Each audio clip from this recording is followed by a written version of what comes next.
Meu nome é Mariana Lopes e serei a sua professora de Biologia na área de Ciências da Natureza e suas tecnologias. Na aula de hoje nós vamos compreender sobre as funções vitais e energéticas dos seres vivos, passando pela respiração, circulação, digestão, osmorregulação, excreção e reprodução. Então vamos lá? Para a gente poder dar início a essa aula, eu queria que você parasse um pouquinho e pensasse o que são funções vitais. Eu sei que você deve pensar assim, bom, tem a ver com vida, é isso mesmo. Quando a gente fala de funções vitais, a gente está falando de funções que são essenciais para a vida, ou seja, para a existência de um organismo. Olha que interessante, todos os seres vivos eles têm essa função vital, né, que são várias. Inclusive, elas servem para a sobrevivência, ou seja, elas precisam estar ativas para a gente poder manter viva, né? Ou seja, para a gente conseguir não só se manter, mas para realizar também as reproduções adequadas. Eu trouxe um exemplo bem interessante, então pensem comigo. Então, para vocês entenderem, imaginem um coelho ameaçado por uma raposa foge tentando se salvar. Ao mesmo tempo, você tem o pardal macho cantando e esse pardal ele atrai a sua fêmea para a reprodução. A planta, em contrapartida, ela absorve a água através das suas raízes e conduz até as suas folhas, permitindo assim o crescimento e produzindo nutrientes e sementes. Olha que interessante, eu dei 3 exemplos que são extremamente distintos, mas que podem acontecer ao mesmo tempo. Então a gente falou aí da questão de fugir, né, onde você tem a movimentação dentro de uma cadeia alimentar, da questão da reprodução e da questão do crescimento de um vegetal. Ou seja, ambos são organismos diferentes, porém, todos eles precisam de funções vitais, ou seja, eles precisam estar ativos para garantir a sua sobrevivência. Então é isso que a gente vai estar observando na aula de hoje, ok? Bom, dando andamento, a gente precisa entender então quais são essas funções vitais. Existem várias, porém a gente tem 6 que a gente destaca aí como 6 atividades que são primordiais justamente para a manutenção dessa função vital. São elas digestão, respiração, circulação, excreção, osmorregulação e reprodução. Então vamos conhecer um pouquinho sobre cada uma. A primeira delas diz respeito à questão do processo de alimentação, ou seja, quando a gente fala da alimentação, ela está atrelada ao processo de digestão. Lembrando que a alimentação, ela é muito característica, né, de todos os animais e que acaba se diferindo das plantas e dos próprios fungos, que são os próprios, até mesmo os procariontes, que são as bactérias e as cianobactérias. Então a digestão, ela faz parte desse processo. Lembrando que todo o processo de alimento, ele vai ser distribuído, né, no nosso corpo, né, ou seja, no corpo do ser vivo, justamente para garantir essa continuidade da vida. Então, se você pegar um exemplo, eu vou ficar sem me alimentar o dia todo. Provavelmente no final do dia você vai estar com muita energia ou com pouca energia?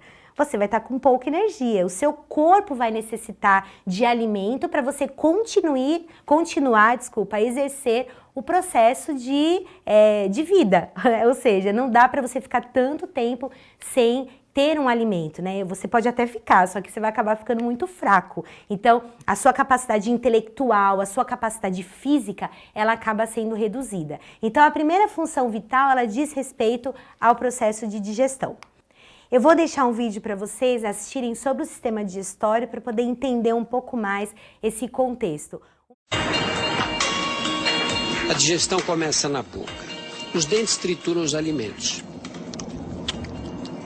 Pequenas glândulas sob a língua produzem saliva para começar a digeri-los. A saliva também lubrifica os alimentos para facilitar o percurso de 12 horas que serão obrigados a fazer pelos 4 metros de intestino. Músculos que se contraem em ondas criam um movimento peristáltico que empurra o bolo alimentar para frente. As contrações são tão poderosas que conseguimos comer até de cabeça para baixo.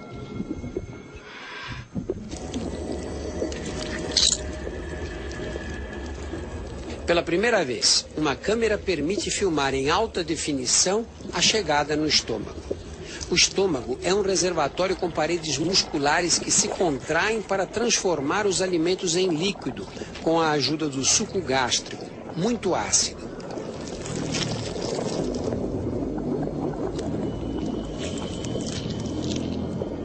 O ácido é tão corrosivo que as paredes internas do estômago precisam ser constantemente protegidas por uma camada de muco.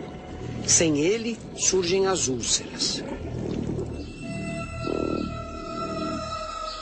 Cerca de 1 hora mais tarde, o estômago espreme a comida por uma passagem estreita, o piloro, que o separa do duodeno.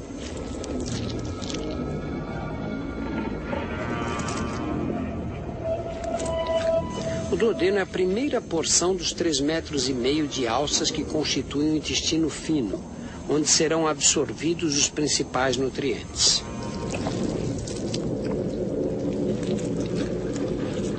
O primeiro passo é dado pelo pâncreas, ao produzir um suco que neutraliza o ácido do estômago. A bile do fígado transforma as gorduras em gotas pequenas. O interior das paredes intestinais possui milhões de projeções microscópicas chamadas vilhos, que aumentam a superfície do intestino, facilitando a absorção. Depois de mais 1 hora e meia, o intestino já absorveu a maior parte dos nutrientes.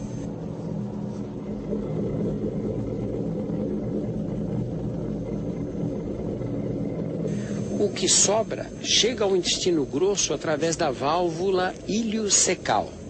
Essa válvula impede que os alimentos voltem no sentido inverso.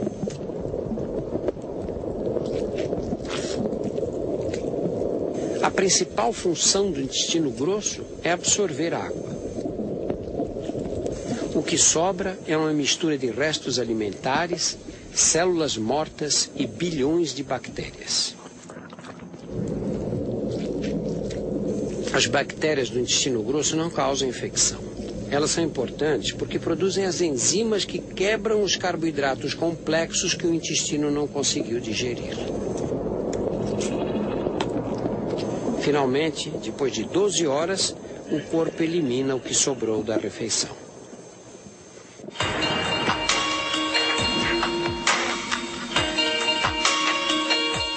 Uma curiosidade só desse vídeo é que ele vai mostrar a parte interna. Então, foi uma das pesquisas realizadas justamente para poder observar através de uma microcâmera internamente como funciona o processo de digestão.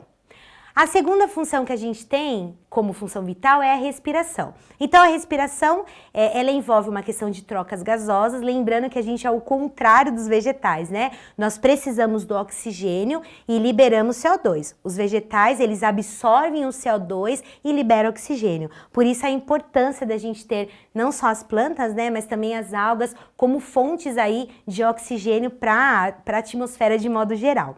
Essa respiração, essa troca gasosa, ela vai envolver um nome que é chamado de difusão dos gases. E ela pode acontecer através do quê? De algumas membranas, né? Então essas membranas que a gente fala nessa região torácica nossa, envolve uma camada fina, semipermeável muitas vezes e até mesmo alguns animais imersos em água. Então, a troca gasosa ela pode acontecer de diversas formas, né, através dessas camadas. Se a gente for parar para pensar nos animais terrestres, essa superfície que a gente está falando, ela precisa se manter úmida. E além disso, quem deixa ela úmida é o corpo do próprio animal. Isso quando a gente fala de animais terrestres. Quando a gente fala dos animais aquáticos, essa superfície que vai realizar a troca gasosa, ela precisa estar em contato com a água. Então, ela não acontece se não tiver com a água junto. E a gente também tem algumas estruturas, que a gente fala que são estruturas básicas para que esse processo aconteça, tanto nos animais terrestres como nos aquáticos também. A primeira delas são a brânquias, que é específica de animais aquáticos.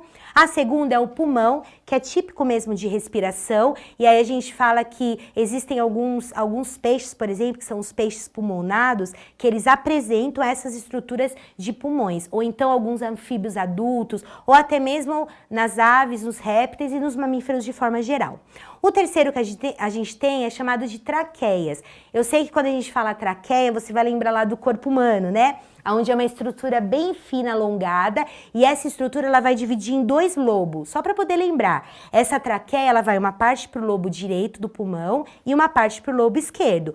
Mas essa que eu tô querendo dizer, ela é muito parecida, porém, ela é encontrada em insetos, em algumas miriápodes, né, borboletas e assim por diante. E por último, os pulmões foliáceos. Os pulmões foliáceos são justamente aqueles que a gente encontra em aranhas e escorpiões. Então, olha só que interessante essa foto que eu deixei para vocês. Ela vai mostrar estes animais que eu citei, alguns deles, porém a forma de troca gasosa, ou seja, essa forma pulmonar, né, que a gente fala, elas também são chamadas de traqueia. Então, a gente tem aqui as brânquias nos peixes, os pulmões, que são bem conhecidos por nós, lembrando que nós temos 2 lobos, né? Então, nós temos 2 pulmões, e aí você tem um que tem uma divisão de 2 lobos, e o outro que a gente tem uma divisão de 3 lobos. Esses lobos pulmonares, eles fazem uma impressão cardíaca. Nossa, Mário, o que é isso? O nosso coração, ele fica no centro. Então, os pulmões, eles são propositalmente diferentes um do outro, um pouquinho maior, justamente para acomodar o nosso coração. Isso a gente chama em anatomia como impressão cardíaca. Então, eles são bem específicos, bem, vamos dizer assim, são muitos detalhes quando a gente fala dos nossos pulmões, ok?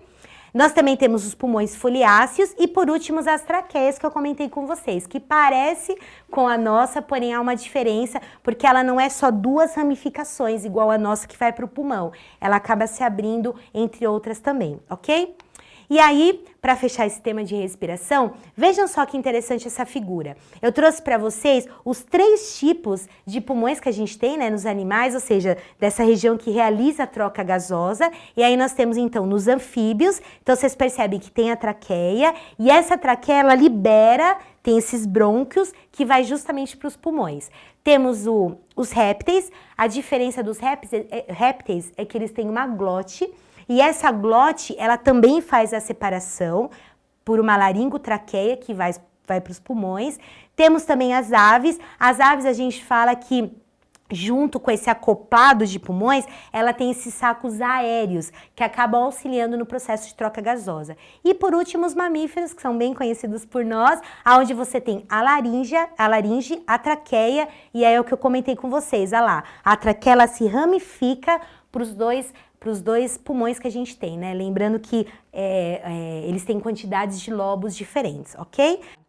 Além dessas funções, a gente também tem a função da circulação, que é uma função extremamente importante. A circulação é quando o gás oxigênio ele é transportado dessas trocas gasosas, que a gente acabou de comentar, com o meio externo, até as células.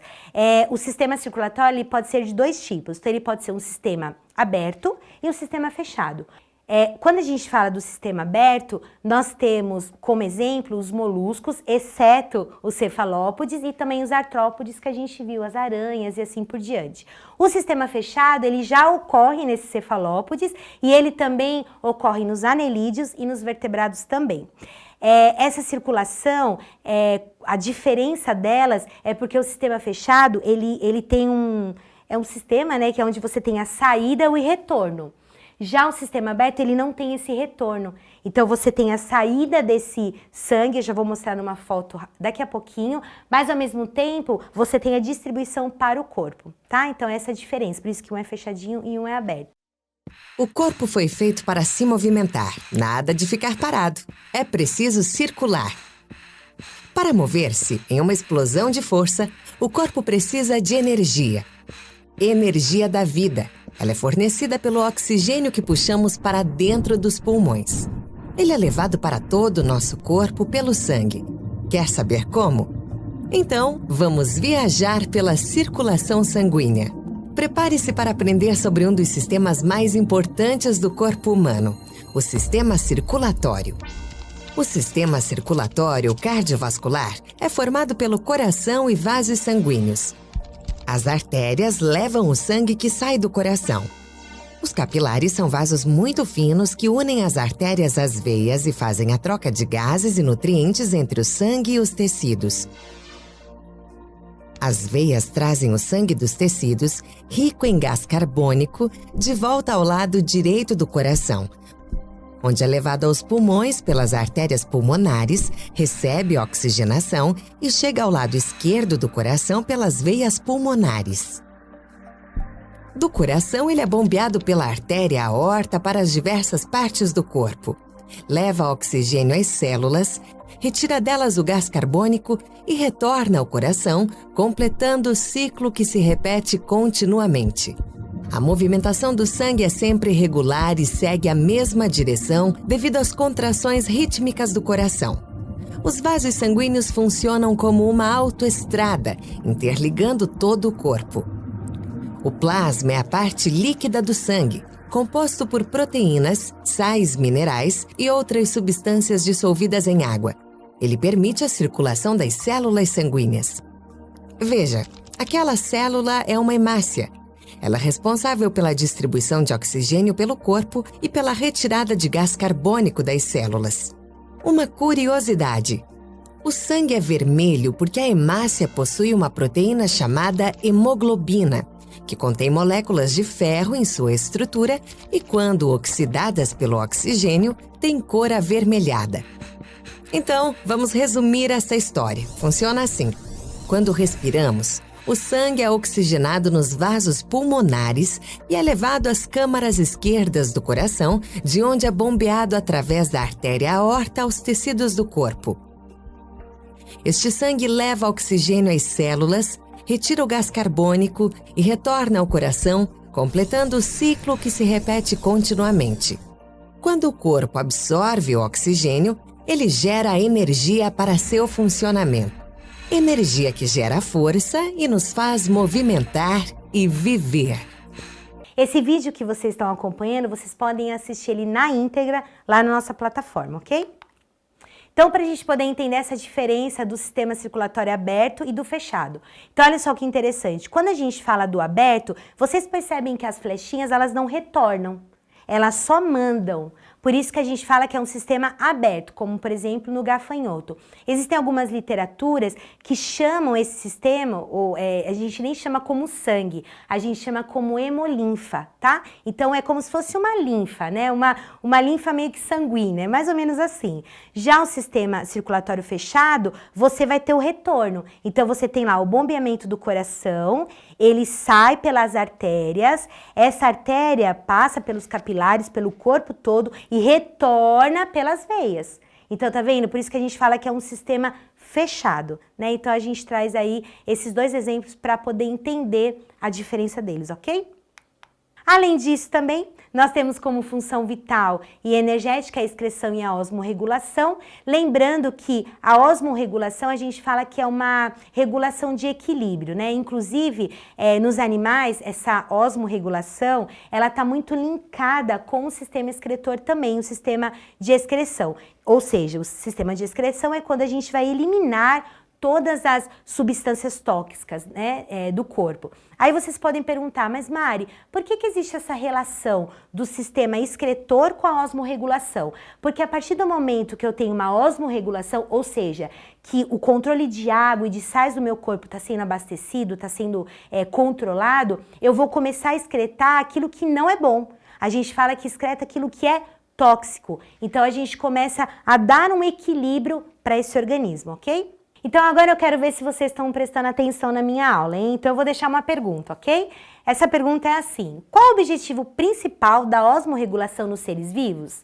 A próxima função vital, indo aí já para o nosso final, nós temos a reprodução. A reprodução nada mais é do que a perpetuação das espécies, né? Então, graças a essa perpetuação, a gente tem aí uma gama de quantidade de espécies. E aí o interessante é que essa reprodução ela pode ser de forma assexuada ou sexuada. Para você não esquecer nunca mais a diferença das duas, uma reprodução sexuada é aquela que envolve gametas. O que é isso, Mari? É o que envolve o aspecto masculino e o feminino para gerar uma nova vida. Isso é sexuada, ok? E aí uma brincadeira que eu falo é só você lembrar da palavra, né? Sexuada, lembra de sexo. Ou seja, precisa de um homem, uma mulher, um gameta masculino e um gameto feminino. Quando a gente fala do assexuado, eu não preciso disso. O assexuado é fora dessa questão sexuada, ou seja, ela pode acontecer por brotamento, então é quando se a gente pega alguns exemplos marinhos, isso acontece muito, uma esponja do mar, por exemplo. Então, ela gera um pedaço de um broto, esse broto ele se despende conforme a figura e ela vai gerar uma nova esponja. Ou então, ela pode acontecer também por regeneração. Então, se você pega, por exemplo, as planárias, né? Se você corta elas ou uma partinha delas, ela se regenera em outra, né? Então, é só para entender que existem essas duas formas de perpetuação de espécies, ok? Eu espero que vocês tenham gostado. Eu queria deixar uma frase para a gente poder finalizar a aula que diz assim: na verdade, foram necessários 176 anos para que em 1839 aparecesse a teoria celular de Theodor Schwann e de Matthias Schender, ressaltando pela primeira vez a possibilidade de que as células fossem estruturas fundamentais para o processo da vida. Se você quiser conhecer um pouco mais, pode acessar a sua plataforma no Saiba Mais, que tem uma série de materiais para você, tá bom? Muito obrigada, bons estudos e até a próxima!